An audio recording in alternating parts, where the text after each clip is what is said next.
Pues vamos a empezar con una oración. En nombre de Padre y Filho y Espíritu Santo. Amén.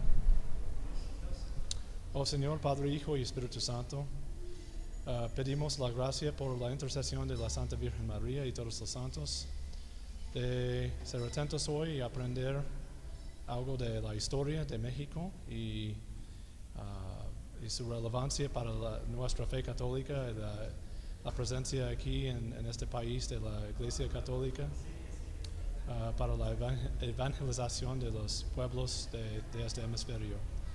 Padre nuestro que estás en el cielo, santificado sea tu nombre. Venga a nosotros tu reino, hágase tu voluntad en la tierra como en el cielo.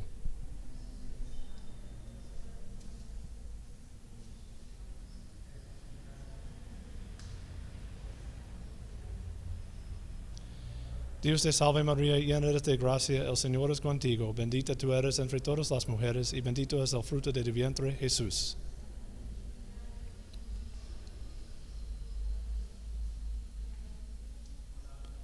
Gloria al Padre y al Hijo y al Espíritu Santo. En nombre del Padre, y del Espíritu Santo. Amén. Muy bien. Entonces, hoy había una sugerencia que hagamos un resumen breve de lo que hablamos la última vez, la última clase sobre la historia de México, porque no fue grabado. Entonces, seguir adelante.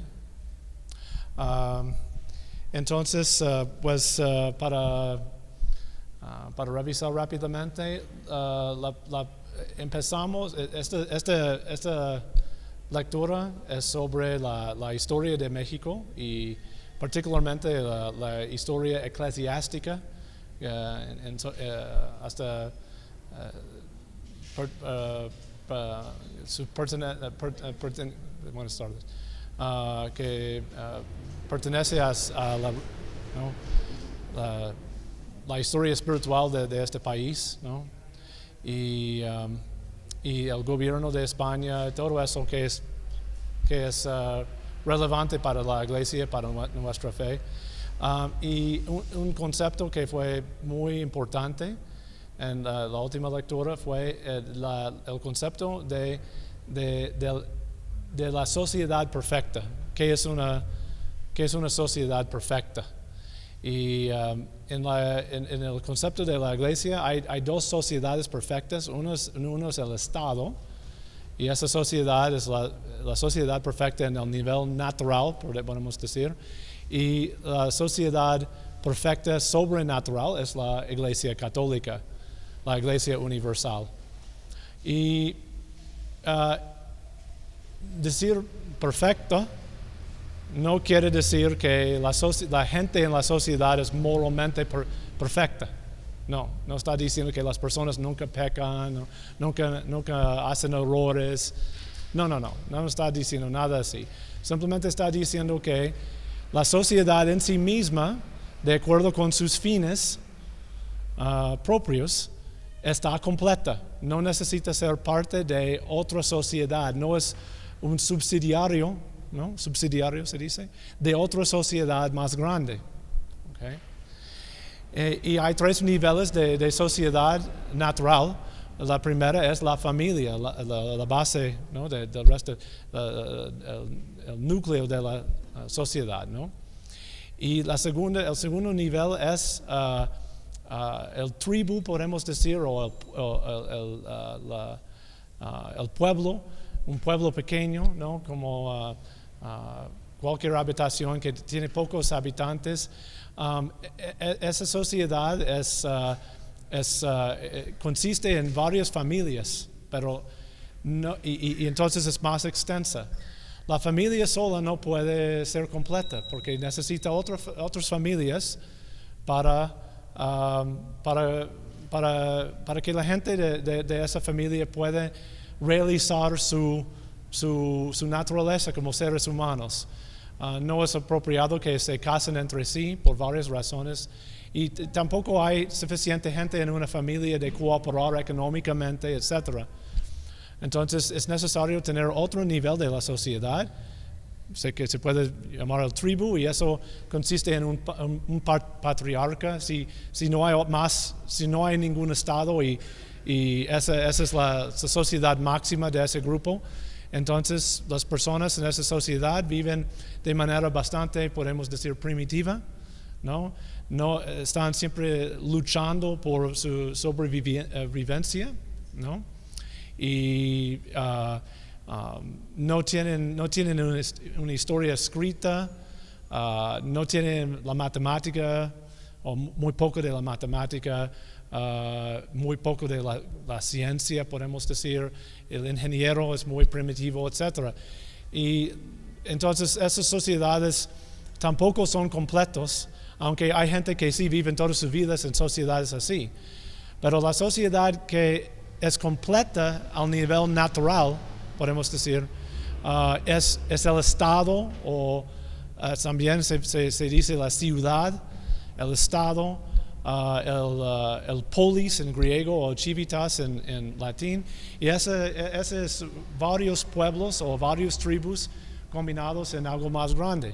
Pueden ser que viven juntos o un poco aparte, pero están en una sociedad, y en sociedades así, civilizaciones así, ¿okay? Las personas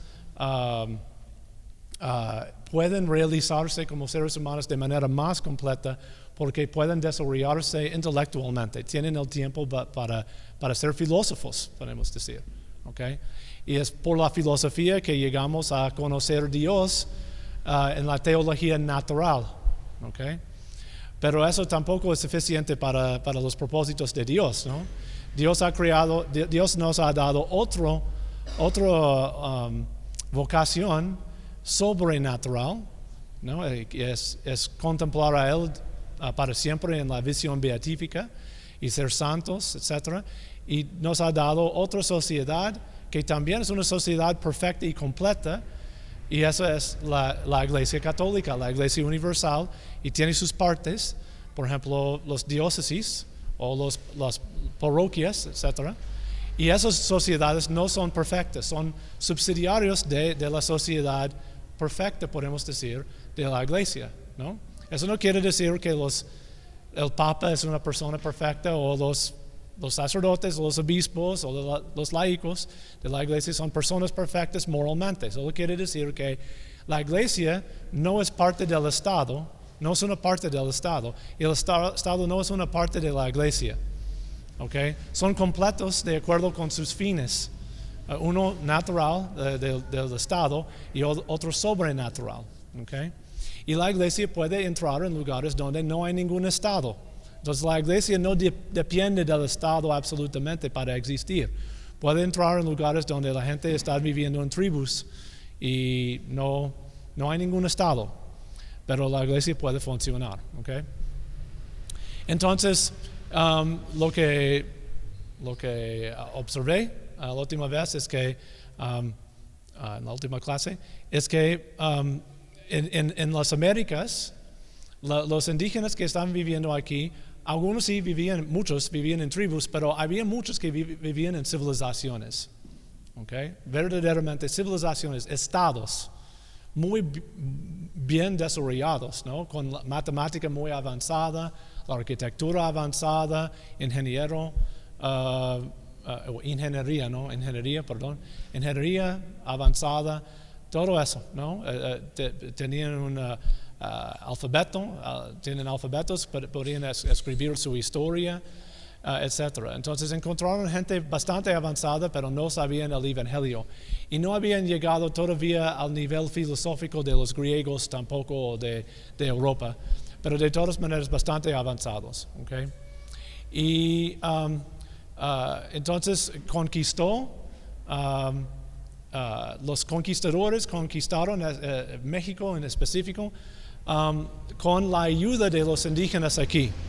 Es un mito que fue hecho solo por los españoles. No es verdad. Los aztecas tenían un imperio bastante cruel, y la gente de Tlaxcala, por ejemplo, eran sus enemigos. Se convirtieron a la fe católica voluntariamente, se convirtieron. Y entraron en una alianza con Cortés y juntos conquistaron el imperio de los aztecas. ¿Okay? Entonces México no es, a veces se dice que nosotros aquí en México fuimos conquistados por los españoles, sufrimos bajo su yugo, ¿no? Por siglos y siglos, y entonces al final no reposamos a ellos, les corrieron y ya estamos libres otra vez. Well, falso. México no existió antes. No existió México. Sí, la Méxica, sí, la Méxica, no sé cómo se dice aquí, en inglés decimos la Méxica, la Méxica, ¿no? Eran un pueblo entre los aztecas, ¿no? Los huicholes, pero, perdón, no los huicholes, los hablantes de náhuatl, perdón, no los huicholes, ese es otro tribu. La gente del pueblo náhuatl, eran parte de eso, pero eso no existió el país como México como hoy, que es una mezcla de culturas e historias, ¿no? Es una mezcla de personas de España y de que eran indígenas, ¿ok? Entonces México no existió, no es posible conquistar a sí mismo, ¿ok? Eso no es lo que pasó. Crearon una nueva civilización y la gente se convirtió a la fe católica, especialmente, libremente, quiero decir eso otra vez, libremente se convirtieron. Casi nunca fueron forzados a convertir a la fe católica. Había unos casos muy excepcionales y eso fue en contra de la fe, de hecho. No es posible tener una conversión verdadera y un bautismo válido si la conversión no es voluntaria. Entonces, no es verdad, y la iglesia prohibió eso. Los frailes, los franciscanos, los dominicos o dominicanos, olvido. Los dominicos, okay. Porque dominicanos son gente de la República Dominicana, ¿no? Okay. Los dominicos, entonces, y también los jesuitas entraron en estas comunidades indígenas y defendieron a ellos en contra de los españoles cuando los españoles querían entrar y dominar a ellos. No sé si mencioné eso antes. Sí, pero mencioné todavía en la última lectura que había gente que mantuvieron su autonomía. Ok, sí. Entonces sí, había comunidades indígenas que nunca fueron conquistadas por los españoles, especialmente en Oaxaca, por ejemplo. Y la gente de Tlaxcala tampoco fueron conquistados. Okay? Ellos quedaron libres, tuvieron sus propias leyes hasta cuando, ¿alguien recuerda de la última clase? Hasta la Reforma. Los masones quitaron sus derechos, ¿okay? Y eso resultó en la revolución mexicana en parte. Pues sobre esos derechos de la tierra que la gente había perdido, ¿okay? Entonces, los españoles no conquistó a toda la gente, ¿okay? Y eso fue porque la iglesia dijo, no se puede entrar en la comunidad de otro pueblo y simplemente porque tienes armas superiores que conquistas a ellos. No se puede. Entonces, por eso la corona española dijo, ok, entonces no. Solo en casos en que fueron atacados los españoles pudieron defenderse, o en casos en que esos indígenas no querían permitir a la iglesia su derecho de entrar para anunciar, ¿no?, el evangelio de la gente, a la gente, para darles la oportunidad de convertirse a la iglesia, a la fe católica, que tuvo que ser voluntario, no fue impuesto. Insistieron en eso. Entonces la gente en Oaxaca, por ejemplo, fueron defendidos por los frailes, los franciscanos y dominicos, ¿no?, que estuvieron entre ellos. Entonces es un mito que la conversión fue a fuerzas. Y también, pues para explicar la situación, la última vez mencioné que sé si puede. No.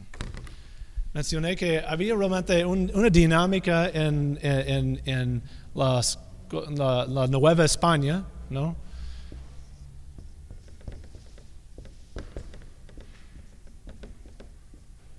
Aquí estamos en Nueva España, ¿no? Hoy es México, ¿ok? Y había realmente tres influencias. Uno fue la iglesia, obviamente. Otro fue la corona española.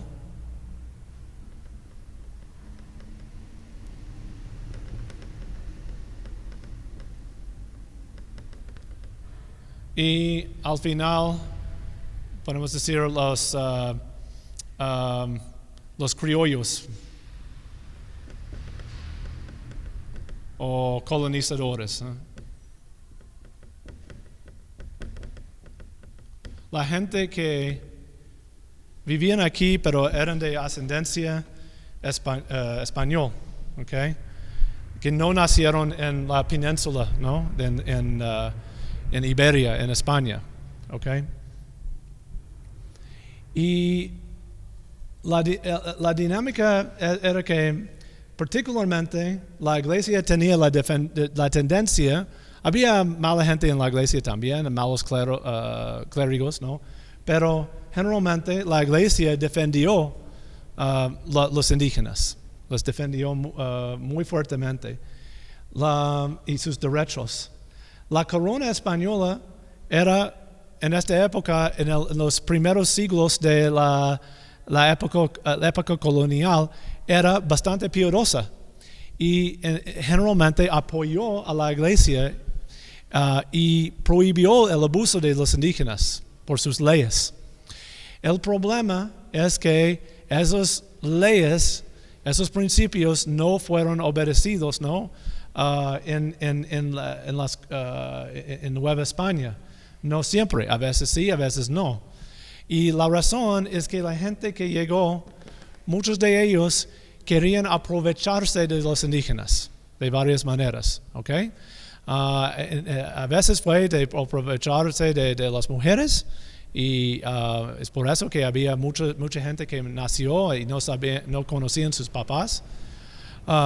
Pero también eran una fuente muy conveniente para los criollos de labor, de obradores, ¿no?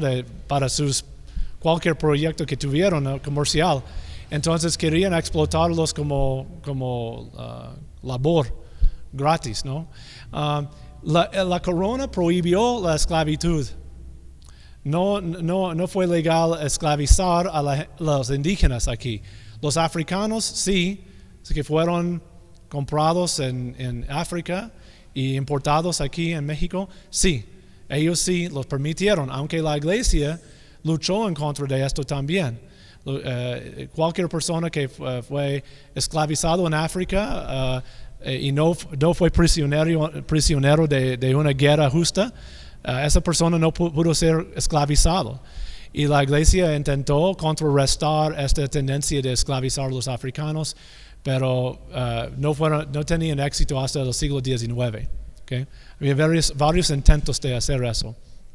Pero de todas maneras, no, fue en contra de la ley de esclavizar a los indígenas. Entonces, ¿por qué siempre escuchamos que fueron esclavizados? La razón es que los indígenas, toda la gente de hecho, en las colonias, tuvieron que pagar impuestos. Que estos impuestos, por la ley, tuvieron que ser menos que cobraron los aztecas. Menos, siempre. Entonces la gente siempre tenía la idea de que, okay, los españoles nos han liberado de este yugo del imperio azteca. Y fue un imperio muy brutal, de sacrificio humano, ¿no? Y de impuestos muy crueles y opresión. Pero muchos de los indígenas no tenían el dinero de pagar un impuesto, ¿no? No ganaban dinero, no usaban dinero. Si no podían pagar con dinero, con oro, por ejemplo, o otro metal, tenían la opción de pagar usando sus cosechas, ¿no? Parcialmente. Pero no, si no eran agricultores o no tenían ningún grano en que podían pagar como trigo o algo así, tuvieron que hacer obras para el Estado, ¿okay? Durante el año. Creo que puede ser dos meses en total, que de hecho es menos que pagamos hoy, porque en un sentido, no tenemos que ir a hacer un proyecto en específico, pero lo que la gente muy a menudo paga es más que dos meses de su... ¿Dije 2 meses o 2 años? ¿Dije 2 meses? Ok. Sí, no tuvieron que... la gente hoy en los países desarrollados tienen una tendencia de pagar más de 2 meses cada año de su salario, ¿no? de sus ganancias, ¿no? De sus ingresos.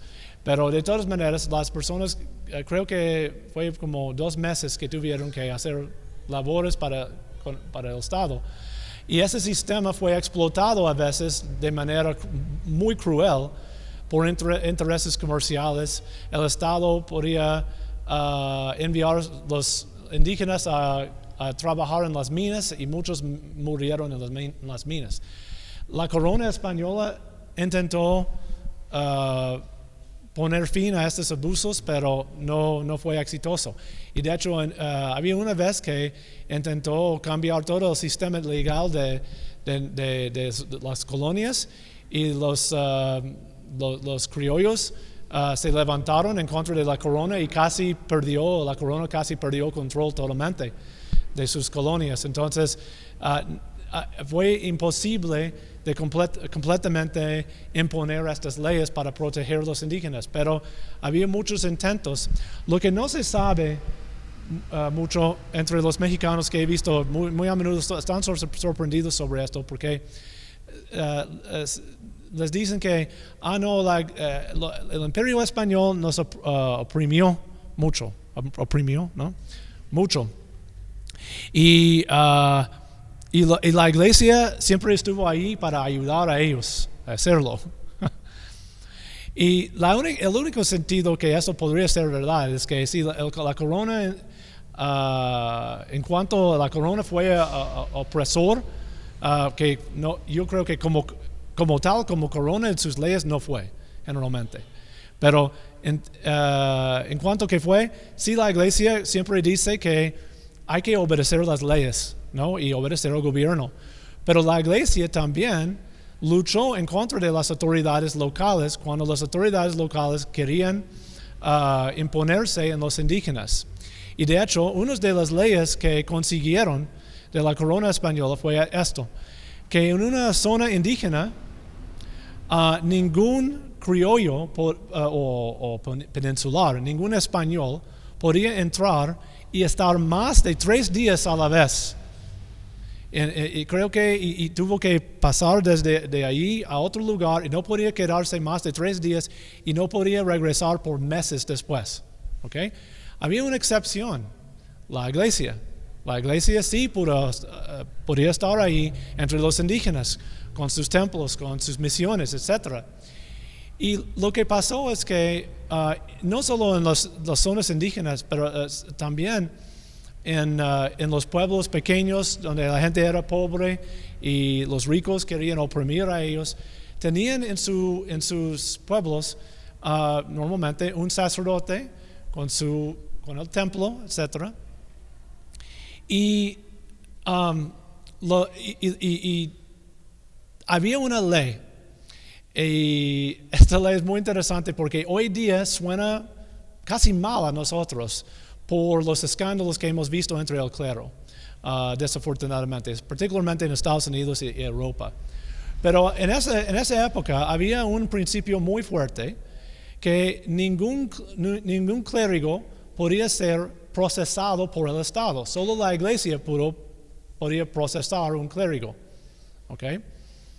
Y eso se llamaba la inmunidad del clero. ¿Okay? hemos visto que eso puede ser abusado por las autoridades de la iglesia misma, ¿no? Encubrieron, ¿es correcto decir? Encubrieron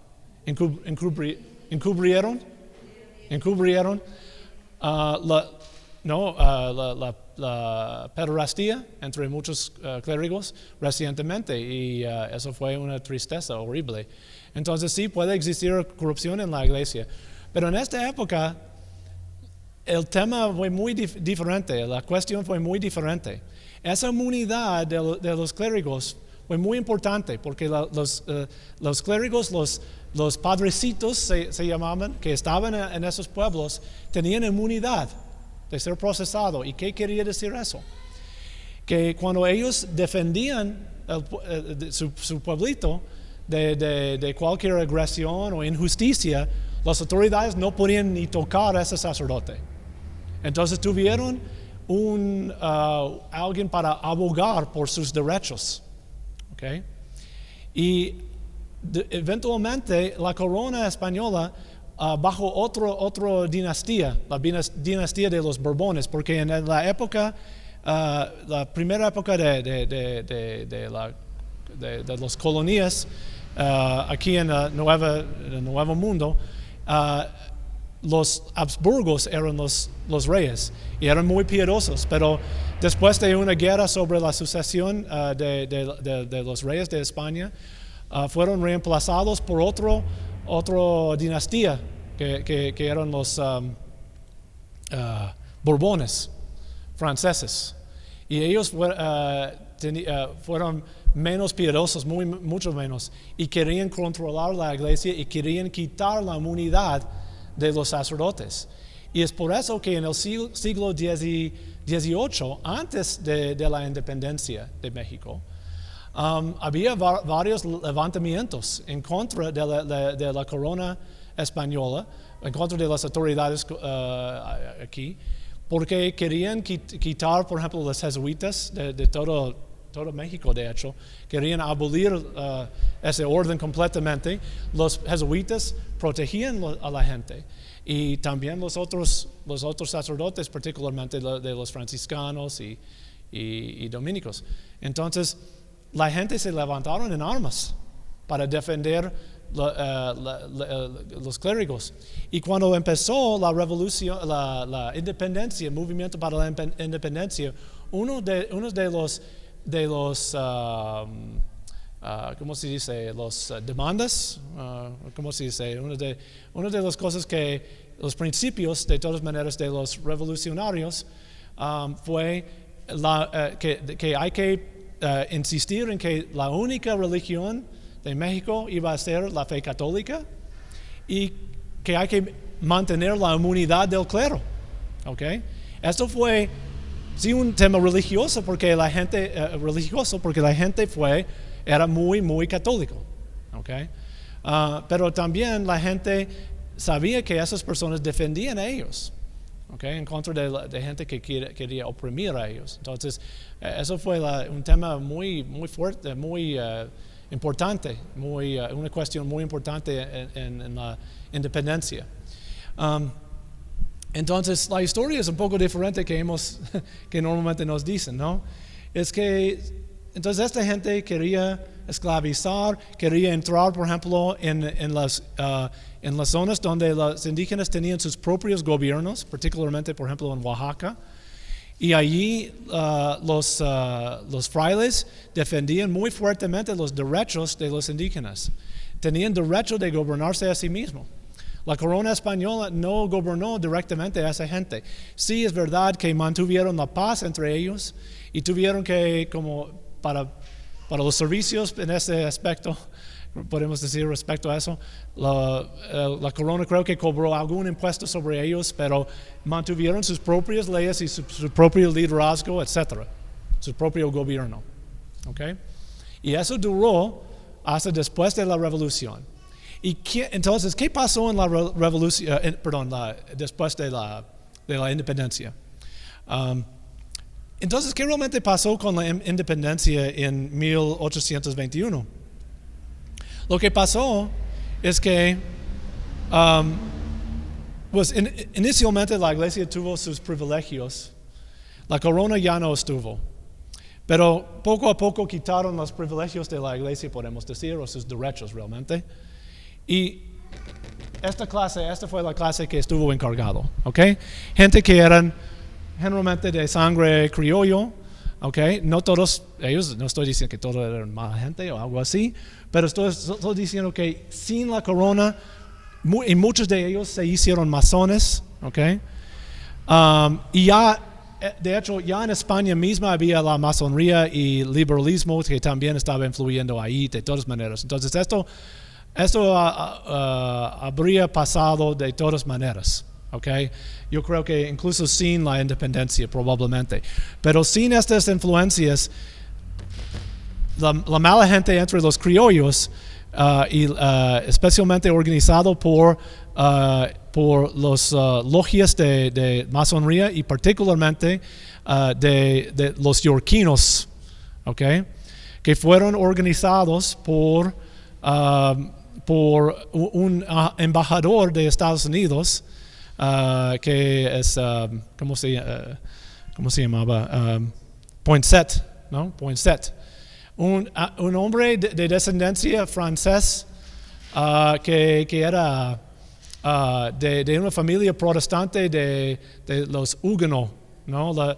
Que eran los protestantes en Francia, que intentó conquistar Francia, pero fracasaron, porque los jesuitas, particularmente los jesuitas, organizó a la gente a resistir y defender su fe.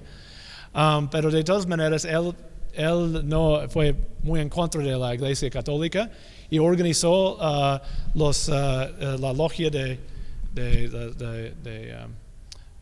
rito yorquino.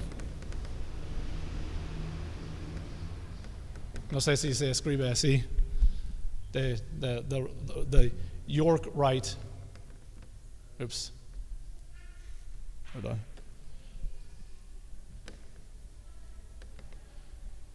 Los masones de York Rite. Había otro del rito de Escocia y ellos curiosamente defendían los derechos de la iglesia. Pero esta logia de masones que fueron apoyados por los estadounidenses en su conflicto con los otros masones que defendían la iglesia. No estoy diciendo que es bueno ser masón, pero de todas maneras, algunos de ellos querían defender el status quo, la situación como ya existía. Y los masones del rito yorquino, incluyendo el llamado Benemérito de las Américas, Benito Juárez, era miembro de este rito, de esta logia. Se dice logia, ¿no? En español.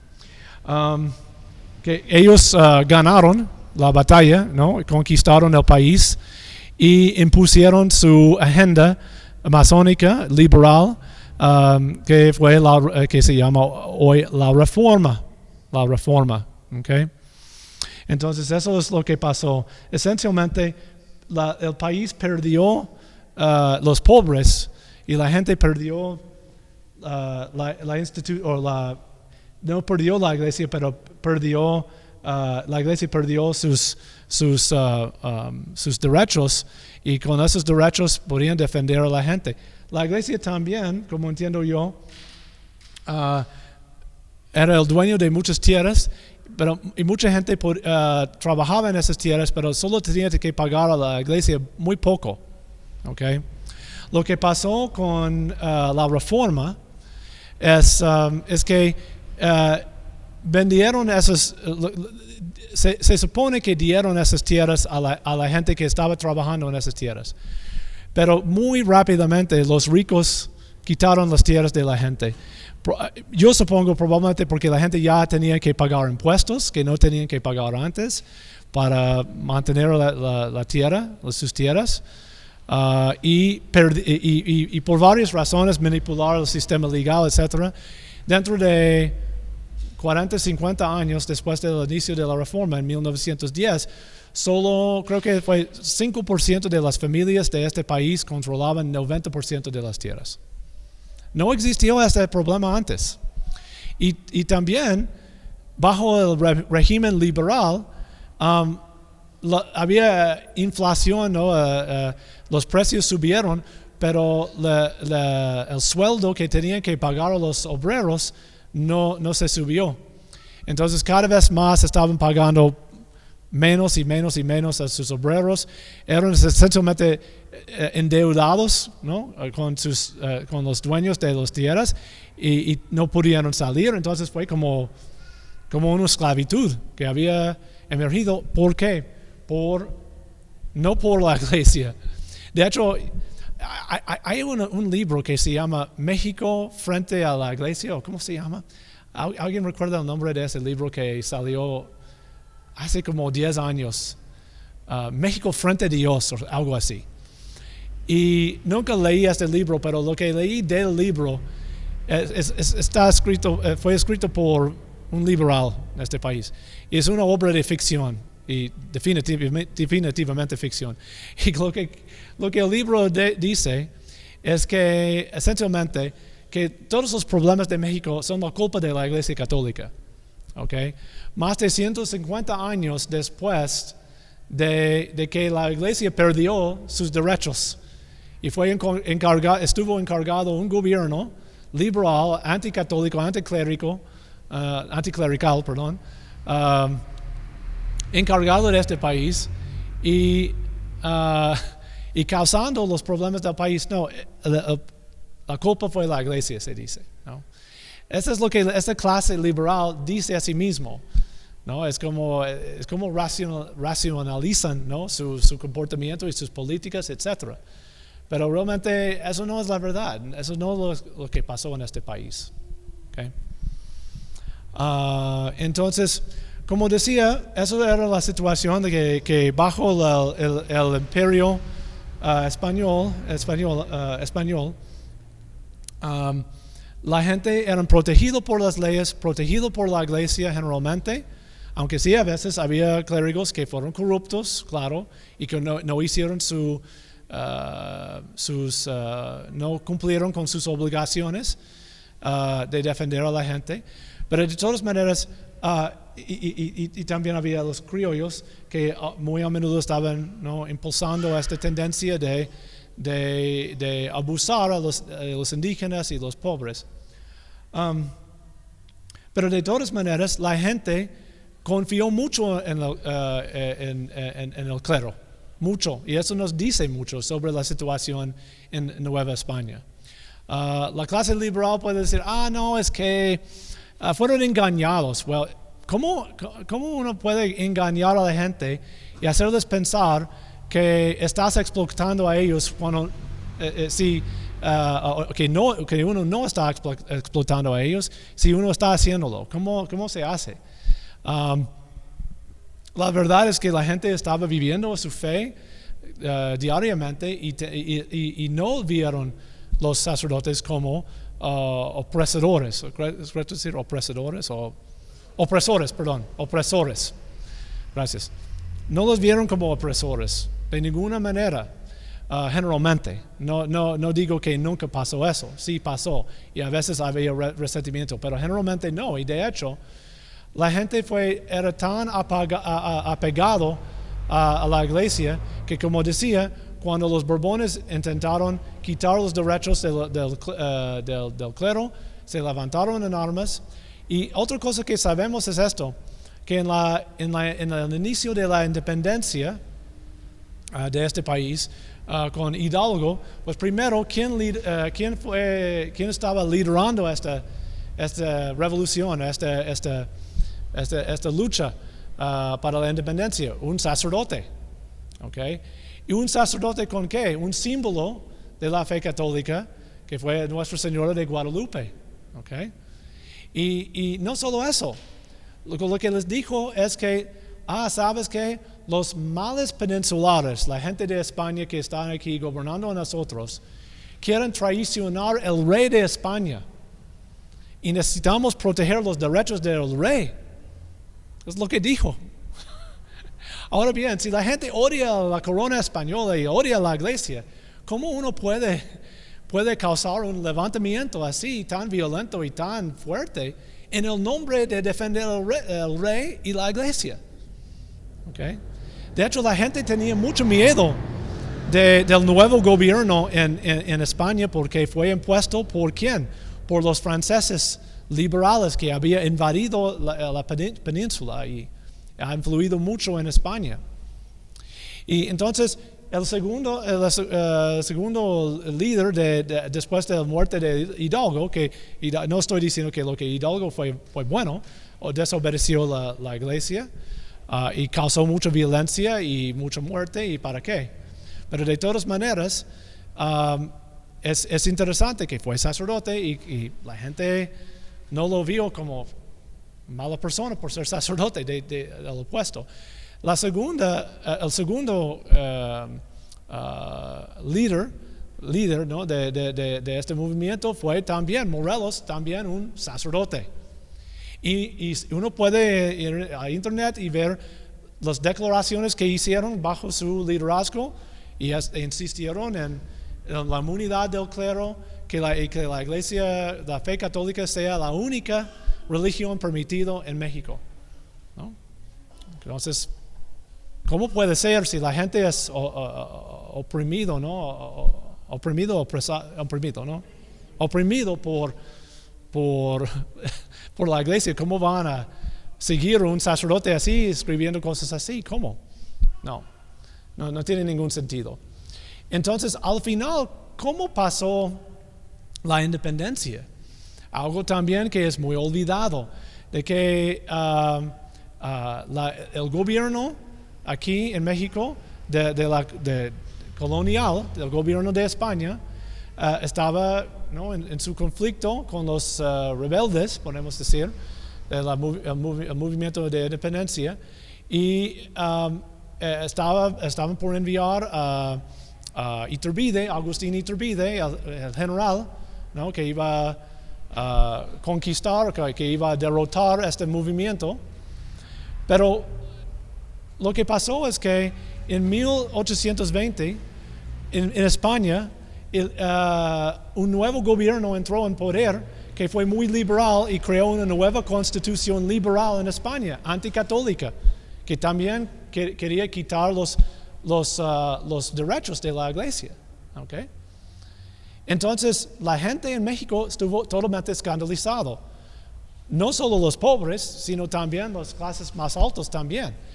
Y ya no había tanta resistencia. De hecho, la resistencia desapareció a la independencia en ese momento, porque incluso el clero estaba favorable, ¿no? a esa idea de tener independencia y no estar bajo las leyes liberales anticlericales, de la Constitución de 1820, ¿no? de España. Entonces, Iturbide hizo un acuerdo con los rebeldes, podemos decir, con las Fuerzas Armadas de la Independencia, y hicieron un acuerdo para establecer México, y había 3 garantías, y las 3 garantías tienen que ver con los 3 colores, ¿no? en la bandera mexicana. Y ustedes recuerdan, ¿no? Que son rojo, verde y blanco. El rojo, ¿alguien sabe qué simboliza el rojo? ¿Perdón? La sangre, ¿ok? Pero ¿en qué sentido exactamente la sangre? ¿Perdón? No, como entiendo, no fue eso. Tuvo que ver con uno de los 3 garantías, que toda la gente en México sería de una raza. Ya no iba a haber clases distintos, todos una raza, un pueblo, ¿no? Entonces, un sangre juntos, ¿ok? Eso fue una de las 3 garantías.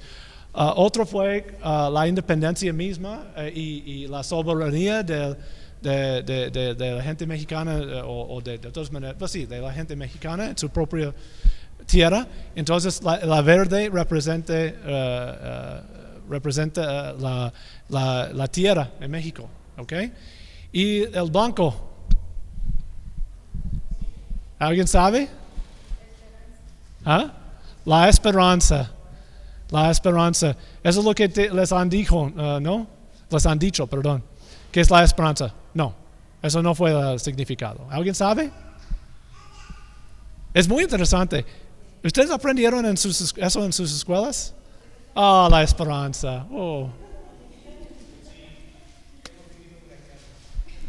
¿Perdón? Sí. ¿Nadie sabe? ¿Qué quiere decir el blanco? ¿Ah? ¿Ah? Entonces, nadie tiene tiene ni idea. Es la pureza de la fe católica. La única religión del país permitida, una de las 3 garantías. Okay. Como recuerdo que es una de las 3 garantías, pero de todas maneras, eso es lo que el blanco simbolizó. La pureza de la fe católica. Ya no se dice eso. ¿No? ¿Perdón? Estuvimos en la escuela laica. Sí, en las escuelas laicas, sí, exactamente. Sí, eso no les dicen. Es parte de la historia. ¿Por qué no están cómodos con decir tal cosa? Es la verdad, ¿no? Entonces, pues, ¿cuánto tiempo nos queda? A ver, porque hay mucho más que decir sobre todo esto. Ok. Terminamos, ¿a qué hora? ¿A las 11 en punto? ¿O podemos seguir un poco más adelante? 11:15, ok. Entonces, con la independencia, habían establecido, ¿no?, la fe católica como la única religión en el país. La iglesia ya no tuvo sus obligaciones con el Estado. Eso probablemente fue un problema. Les voy a explicar cómo era la relación entre la iglesia y el Estado antes. Había muchos acuerdos entre la iglesia y el Estado. El Estado tuvo el derecho de tener una influencia sobre la elección de los obispos, okay, por ejemplo. Y había otras obligaciones que la iglesia tuvo con el Estado. Pero en cambio, una vez que un obispo fue elegido en parte por el Estado, no fue solamente por él, por el rey o por el gobierno, pero el gobierno tuvo influencia sobre quién fue el obispo, por ejemplo, y quién fueron los sacerdotes también. Si alguien iba a ser un sacerdote del Estado, tuvo que aprobarlo, okay, creo. Pero la cosa es que una vez que tuvieron su estatus, el Estado no tuvo control sobre ellos. Estuvieron bajo la ley de la iglesia. Okay. Como decía, la inmunidad del clero. También el Estado recolectaba como en un impuesto los fondos para apoyar a la iglesia. Okay. Entonces la iglesia tuvo sus ingresos garantizados por el Estado. Pero lo que pasó es que en el nuevo sistema, en la independencia, la iglesia, inicialmente la iglesia ni recibió nuevos obispos porque los papas en Roma no reconocieron la independencia inicialmente. Pero después de un tiempo lo aceptaron y empezó a enviar nuevos obispos para los diócesis que ya no tenían obispos. Pero la iglesia quería obtener una independencia total del Estado. En mi opinión, es solo una opinión, pero eso puede ser parte de los problemas que sufrió la iglesia. Porque en el sistema anterior, la iglesia cedió alguna influencia al Estado para hacer al Estado un partícipe, no más participante, o ¿cómo se dice? ¿Un partícipe o? ¿Perdón? ¿Partícipe? ¿Sí? Ok. Un partícipe en el proceso, entonces, que la iglesia no simplemente podría hacer cualquier cosa sin que el Estado tuviera algún, lo que decimos en inglés es input, ¿no? Como influencia y participación, podemos decir, ¿ok? Pero la Iglesia quería vindicar todos sus derechos absolutos de ser totalmente independiente del Estado. Y eso creó algo de tensión entre la Iglesia y el Estado, pero también el Estado mismo fue influenciado por liberales y masones. De hecho, el sistema imperial de Iturbide terminó muy rápidamente, dentro de, no sé, 2 años. El imperio de Iturbide fue abolido y un nuevo gobierno fue creado, essentialmente una república después de eso, ¿ok? Y muy inestable. Mucha de la gente era muy piadosa, incluso entre los criollos que ya estuvieron encargados del gobierno, pero muchos de ellos fueron liberales, masónicas, ¿no? Anticlericales, etc. Había un conflicto entre ellos sobre esto. Okay. Entonces lo que empieza es un proceso en que la Iglesia empieza rápidamente podemos decir después de 2 décadas de más o menos, estoy intentando recordar si fue 21, 31, 41, podemos decir de más o menos después de 35 años de la independencia, la Iglesia empezó a perder sus derechos. Okay? Había una nueva constitución de 1856, si estoy recordando correctamente, 57, ¿no? De 57, que fue una constitución liberal, la misma cosa que estaban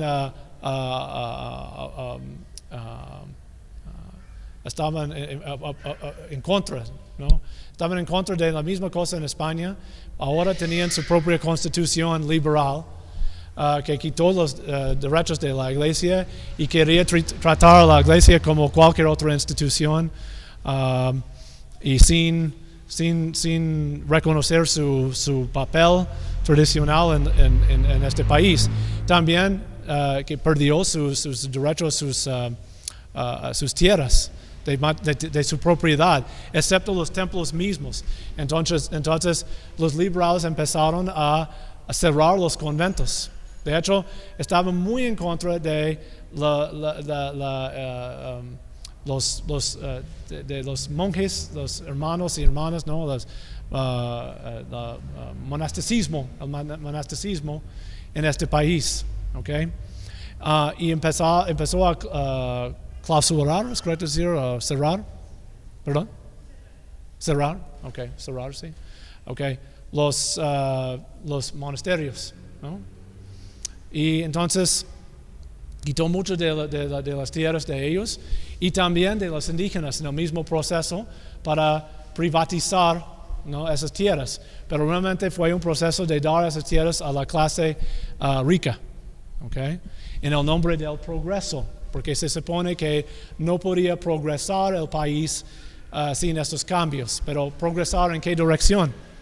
¿No? Entonces eso fue el inicio de los problemas, podemos decir, particularmente. La Iglesia ya había perdido sus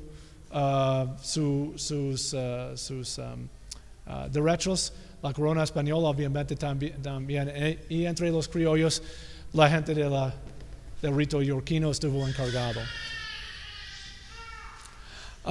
Entonces, ¿qué pasó después de todo esto? Pues durante este periodo que fue como 40 años más o menos de la reforma, creo que alrededor de 1910, anunciaron que la reforma ya ha terminado, ¿no? Es muy glorioso, ¿no? La reforma gloriosa. Ya ha terminado, todo está muy bien. Hoy día es un día festivo en México. Pero en ese mismo año había una elección contestada por Madero, ¿no? El candidato Madero Francisco Madero, ¿no? Francisco y Madero. Y fue apoyado por ¿quién? Por las clases entre los obreros, entre los la clase, ¿cómo se dice? ¿Obrero? ¿Obrera? Obrera, ok, clase obrera. Apoyó a ellos, ¿por qué? Porque había perdido control sobre sus propias tierras, ok. Y como ustedes deberían saber que en 1910, 11, eso es cuando empieza la llamada Revolución Mexicana en mayúsculas, ¿no? ¿De qué? ¿Perdón? ¿Sí? ¿Es correcto? Ok. La Revolución Mexicana, ok. Y esa lucha resultó en más de 1 millón de muertes al final. Una lucha muy amarga, ¿no? Todo eso por esta reforma.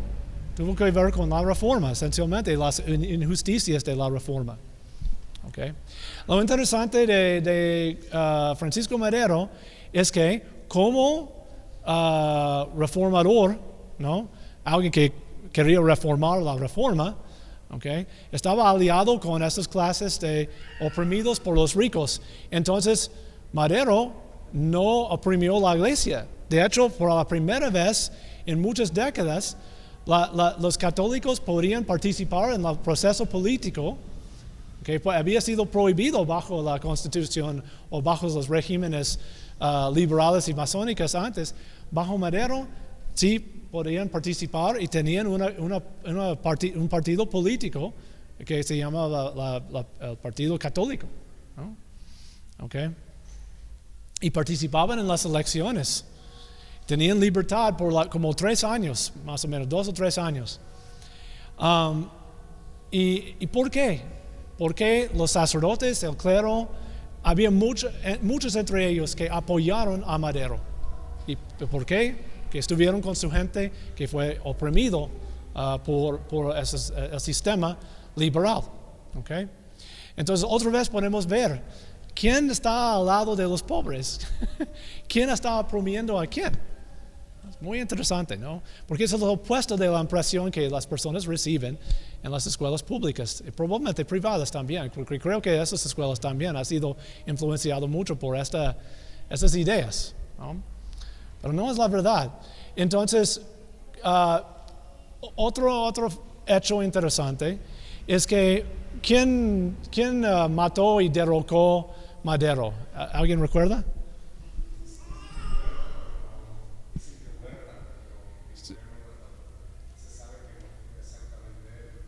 Pues yo creo que fue Huerta, sí, pero apoyado por ¿quién?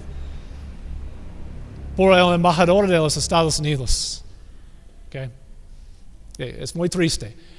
Yo soy estadounidense, no quiero culpar a los estadounidenses por todo lo que ha pasado en este país, pero desafortunadamente hay mucha culpa.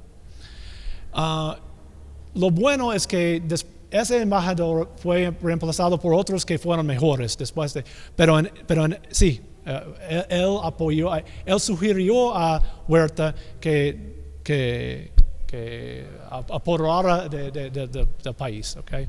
Es como entiendo yo. No sé, ¿tienes otra idea de qué pasó?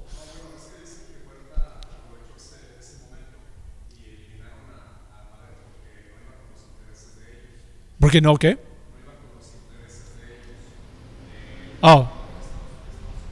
Ok, no. Entonces,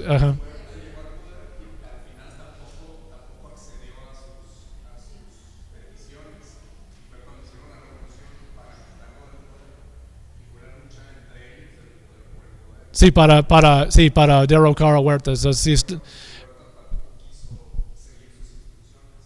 ¿Las instrucciones de quién? De las logias, ok, sí. Sí, entonces para el video, lo que está diciendo es que Huerta fue esencialmente una herramienta de los intereses masónicos en el país, y cuando él no hizo lo que ellos querían, derrocaron a él también. Sí, supongo que sí. ¿no?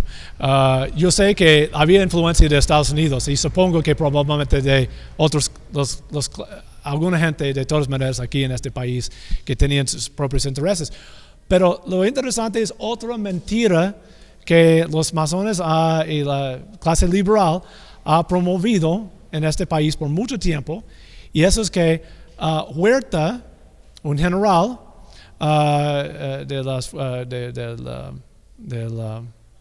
¿cómo se dice? Pues las Fuerzas Armadas, pero es el Army. ¿Cómo se dice Army en español? Ejército, perdón. El ejército. Que él fue ayudado por la iglesia apoyó a él. Una mentira casi total. Puede ser que algunos clérigos cooperó con él e incluso favoreció a él, pero fue una minoría, porque él, de hecho, quitó los derechos de la iglesia que Madero había dado a ellos. Huerta estuvo en contra de la iglesia, quería controlar la iglesia otra vez de manera, él fue también un liberal y quería oprimir a la iglesia nuevamente. Entonces quitó el derecho de los católicos de participar como católicos en el proceso político. ¿Okay? Entonces, ¿cómo puede ser que el clero, que había sido apoyado por Madero, iba a derrocar a Madero y ayudar a Huerta a hacer eso? Ridículo. Es propaganda, mentira, ¿no? de ellos. Es el opuesto. ¿Okay? Entonces, y como decías, en respuesta a esta revolución de Huerta, había un nuevo levantamiento, ¿no? Y de sencillamente tres personas principales en esta nueva revolución, podemos decir. Obviamente Pancho Villa, muy famoso, Emiliano Zapata, ellos ya habían participado en la revolución de Madero, ¿no? Y también dos otros, uno fue,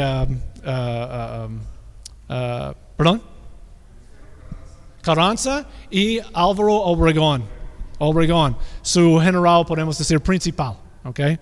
Y esos cuatro eran los principales de esta fase de la Revolución Mexicana. Ahora bien, había una distinción entre estos dos grupos muy importantes. Pancho Villa no fue buena persona, de hecho asesinó a gente inocente en Estados Unidos simplemente por venganza en contra de Estados Unidos, porque él tuvo la idea de que Estados Unidos había traicionado a él.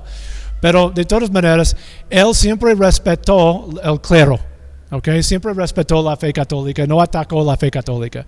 Había una vez que uno de sus tropas atacó iglesias, pero él se disculpó por eso, porque él nunca tenía ninguna agenda anticatólica, ni Zapata tampoco. Zapata, de hecho, favoreció y respetó a la iglesia. Okay? Pero por el otro lado, había dos personas muy liberales y ricos. Okay? Pancho Villa, obviamente de la clase baja, era bandido, ¿no? Y Emiliano Zapata sí era de una familia que tenía dinero, pero era humilde, una familia humilde local de un pueblito, no entre los élites del país, ¿ok? Y muy apegado al pueblo, parte del pueblo, podemos decir, parte de los pobres, ¿no? Parte de su sociedad, conectado directamente con ellos. No fue el caso con Carranza y Obregón. Eran ricos y liberales, etc. Y los Estados Unidos apoyó a ellos. ¿Okay? Ellos fueron muy anticatólicos. De hecho, aunque sí, Zapata tuvo algunas personas radicales y socialistas ayudando a él. Él no tenía una agenda tan radical. Pero Carranza, los carrancistas, de hecho, se dividieron en los carrancistas. Muy a menudo se llamaban los carrancistas y los villistas. ¿Okay? Pero los villistas son de Pancho Villa y Zapata por un lado, y Carranza y Obregón por el otro. Y los carrancistas entraron en una alianza con intelectuales que fueron no solo socialistas, radicales, no, marxistas aferrados, ¿no? Muy fuertemente marxista. ¿Okay? De hecho, en este hemisferio, como entiendo yo, México fue porque como deberíamos saber, los carrancistas conquistaron este país, ¿no? Y impusieron su gobierno y una constitución, que es la Constitución de México hoy, la Constitución de 1917, ¿no? Y ese gobierno fue el primer gobierno de reconocer la Unión Soviética en este hemisferio. ¿Okay? Decían ser comunistas o socialistas marxistas de todas maneras. Eran marxistas en su propio autoconcepto, ¿okay? Muy anticatólicos. Pero de todas maneras había una lucha muy amarga. Los católicos generalmente se alió con los villistas, pero fueron derrocados o vencidos por los carrancistas y impusieron su constitución en 1917, que fue incluso más anticatólico que antes, que dijo que la iglesia ni tiene ningún reconocimiento como corporación, no se reconoce como una organización, no tiene estatus como organización, y la gente ya no tenían derecho de expresarse como católicos en público, especialmente, por ejemplo, los sacerdotes no podían vestirse como sacerdotes. Quitó el derecho de tener escuelas católicas, de hecho, en los primeros años de educación, hasta creo que bachillerato. No podían tener escuelas religiosas católicas, no podían enseñar, la educación tuvo que ser totalmente laicista. No podía ser laico, ¿no? Solo eso. Y entonces iban a cerrar todas las escuelas. Declararon que todos los templos del país eran la propiedad del gobierno. ¿Okay? Y inicialmente el gobierno no intentó imponer estas leyes. Pero lo que causó la cristiada, la guerra cristera, fue bajo otro presidente, porque Obregón era el presidente y su protegido fue Plutarco Elías Calles, y él se hizo presidente en 1924, y él empezó a obligar a cumplir con estas leyes, ¿okay? Obligar a la gente a obedecer las leyes de la Constitución y implementar esas leyes, incluyendo restricciones sobre el clero mismo, que no iban a permitir a nadie ser un clérigo sin permiso del gobierno, y en los estados empezaron a imponer cuotas muy restringidas del clero. No había clero suficiente para dar misa, a escuchar las confesiones, etc. Entonces, eso es lo que empezó el conflicto que causó la guerra cristera. Y creo que ya no tenemos más tiempo para esto hoy, ¿no? Desafortunadamente. Pero ¿hay algunas preguntas antes de terminar?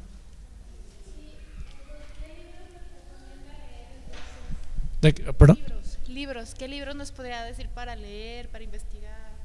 Pues un libro que yo he visto, pues una cosa es que si uno lee varios libros de la historia, muy a menudo uno puede armar un entendimiento como total correcto de lo que ha pasado, porque aunque a veces los historiadores son muy deshonestos, muy a menudo admiten un hecho aquí y otro hecho aquí, y si uno lee varias fuentes, eso ayuda a entender lo que realmente pasó. Pero una serie de libros que son muy útiles para entender todo esto es la historia que escribió Jean Meyer, ¿no? Jean Meyer, que se llama La Cristiada, en 3 volúmenes, ¿no? Y es un francés que ya es mexicano también, y escribió 3 libros sobre esto, ¿ok? Y otros libros también. Jean es Jean, Meyer. ¿Perdón? Pues sí, puedo escribirlo aquí.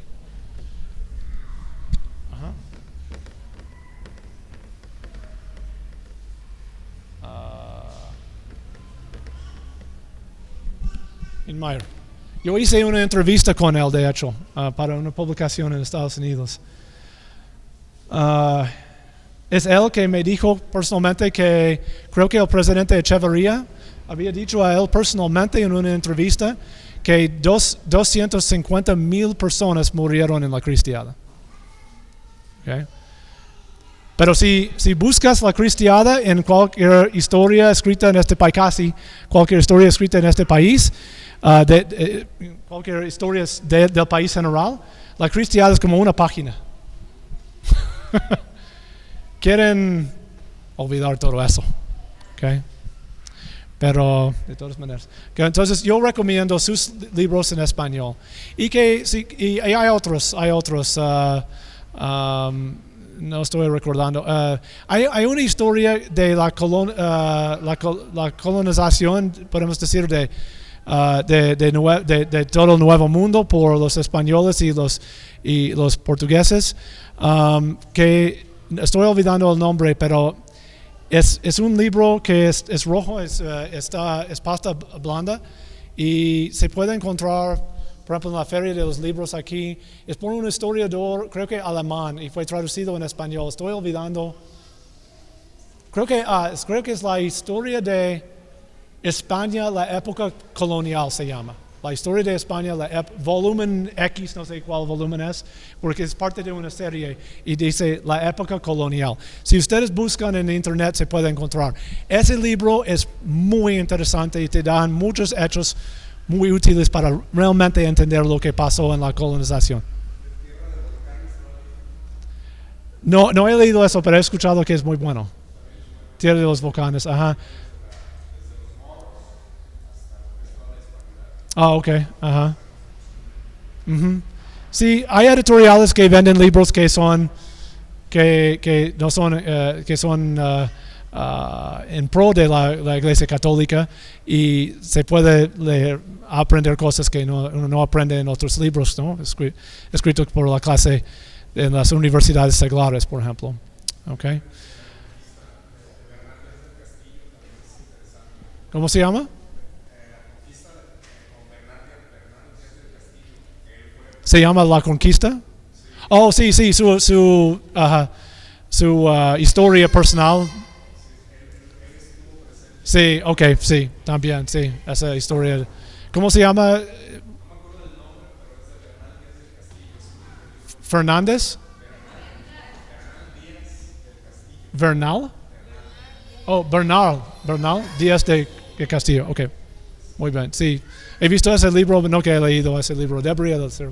Ok, vamos a terminar con una oración. En nombre de Padre y Filio y Espíritu Santo. Amén.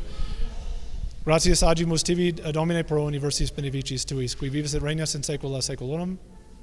Fidelium anime per misericordiam Dei requiescant in pace. In nomine Patris et Filii et Spiritus Sancti. Amen.